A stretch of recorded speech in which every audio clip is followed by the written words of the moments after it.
Hello, kumusta mga ka-James? Ayan, binoise over ko na lang itong aking rock hunting sa pasukin kasi hindi gumana yung microphone na ginagamit ko. So for today's video, nandito tayo ngayon sa tabing dagat ng pasukin kasi nakatanggap ako ng information guys na marami daw jasper and serpentine sa lugar na to. So samahan niyo ako mga ka-James and explore natin tong lugar na to.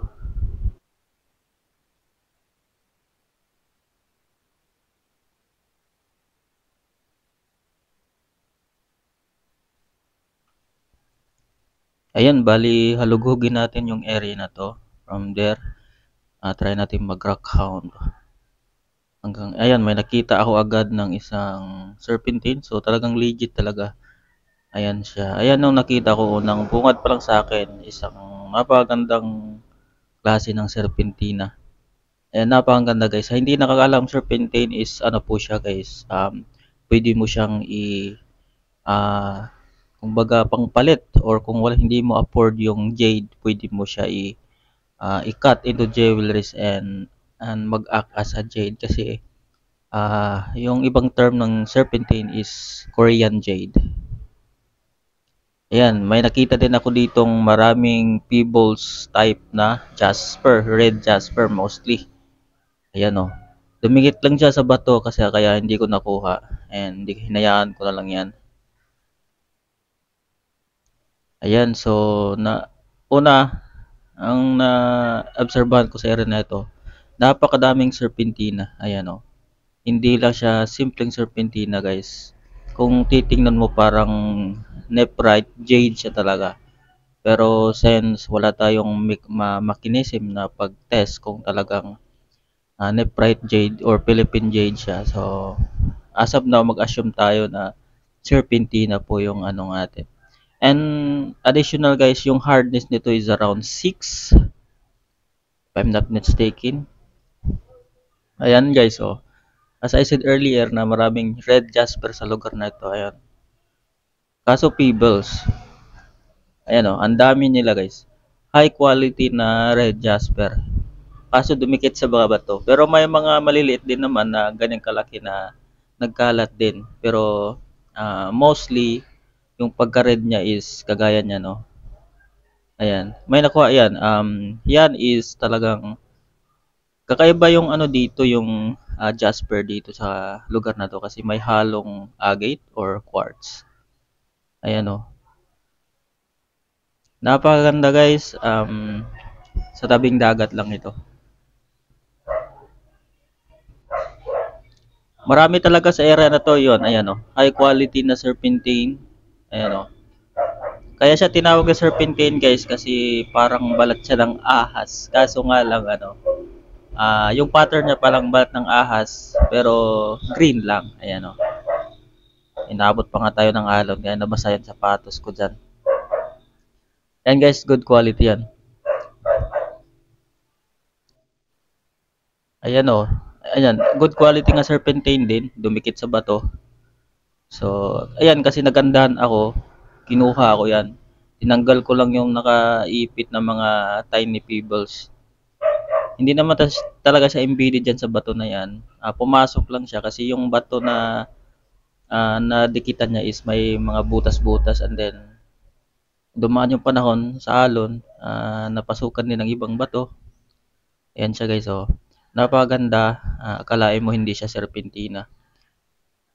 Duda ko nga is ano, Philippine Jade. Ayan siya. Kaso nga lang hindi siya gano'n ka translucent kasi inispatan ko siya ng gem light. Pero napakaganda guys, nakaka-amaze ang color niya kasi talagang akalain mo parang Philippine Nephrite Jade yung kulay niya. Dark green yung dating niya sa personal guys. Talagang ano, ma masasabi mong parang Philippine Nephrite Jade talaga. Diyan, napakadami dito, nagkalat lang, ganyan kalalaki. May malalaki pa nga, as in, malaki talaga. Ayan. By the way, papakita ko mamaya yung sinasabi ko, mas malaki pa dyan. Marami talaga guys. Ayan o, yan. Ayan, may nakita pala ako ditong red jasper nga malaki. Ayan o. Kaso hindi ko kinuha kasi dumikit siya sa bato. Naka-embed siya sa bato. Ayan. So, hinayaan ko na lang kasi mababasa din tayo kasi umabot yung ano. Ayan guys, yung sinasabi kong malalaking serpentina. Ayan, dark green na serpentina. Dumikit lang siya sa bato. Pero marami na kasi akong serpentina kaya hinayaan. Ayan pa, oh. Ang dami dito guys, talagang ano, abundant sa minerals ito.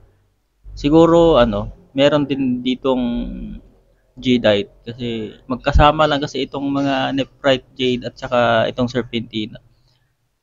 Ayan oh. Ayan, serpentina rin yan. So, napakadami dito. Ayan. Ang swerte naman yung mga tao nakatira dito. Kaso mostly ata wala hindi nila alam yung mga semi-precious stone na to. Sa di nakakaalam guys, nako, kung napanood niyo yung video na to, pwede kayong yumaman sa pamamagitan ng mga semi-precious stone na ito.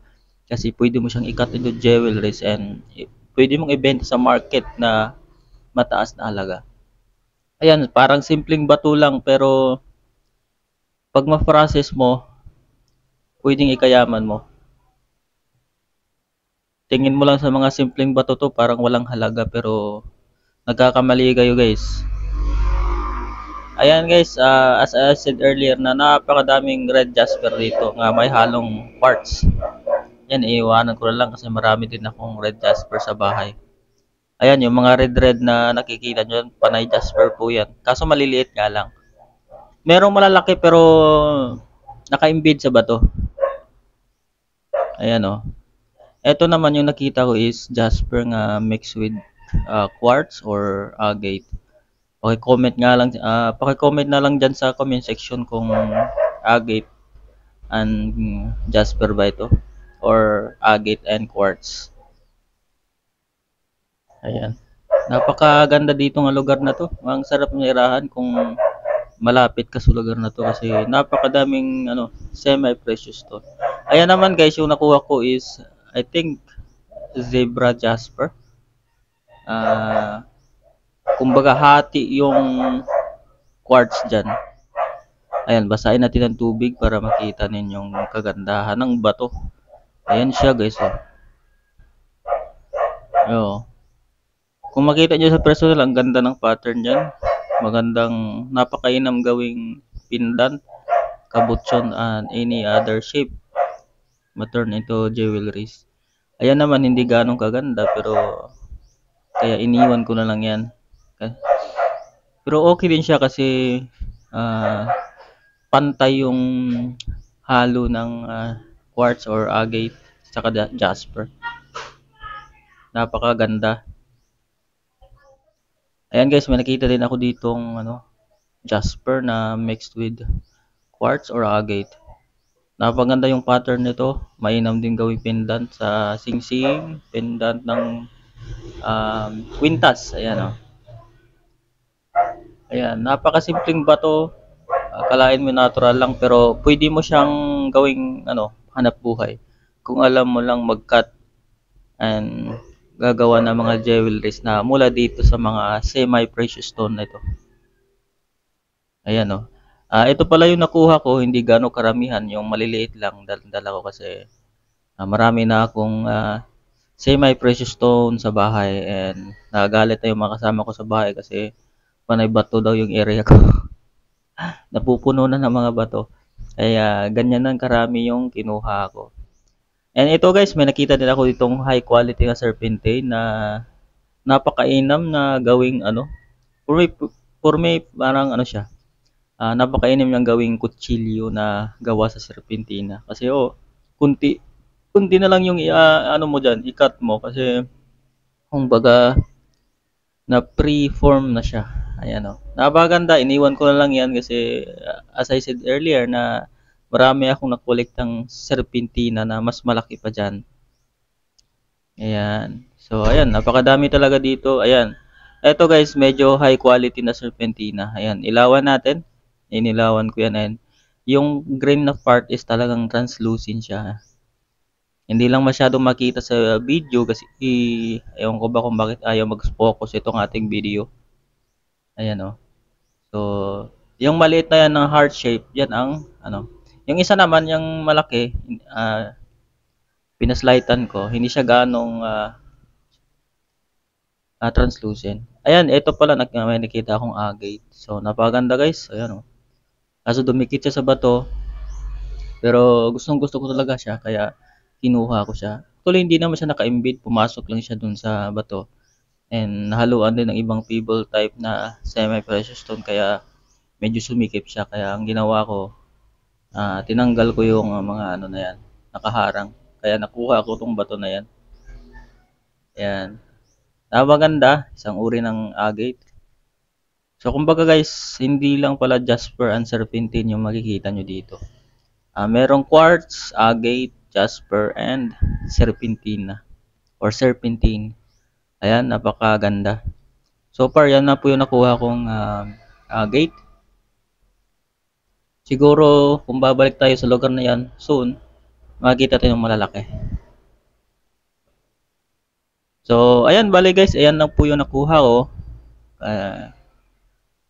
Mula doon. Kasi actually maraming malalaki. Kaya, yan lang po yung kinuha ko, maliliit. Kasi ayaw kong mabigat kasi sa motor. Naka-single motor ako. Though may top box ako, pero may malaman din. Ayan, so, kumbaga, sakto lang. Yan lang po yung kinuha ko. Yan lang po iuwi ko sa bahay. Hindi naman karamihan, di ba? Siguro kung kukuha tayo ng malalaki, yung may mga machine na tayo, na mai-process natin yung mga semi-precious stone.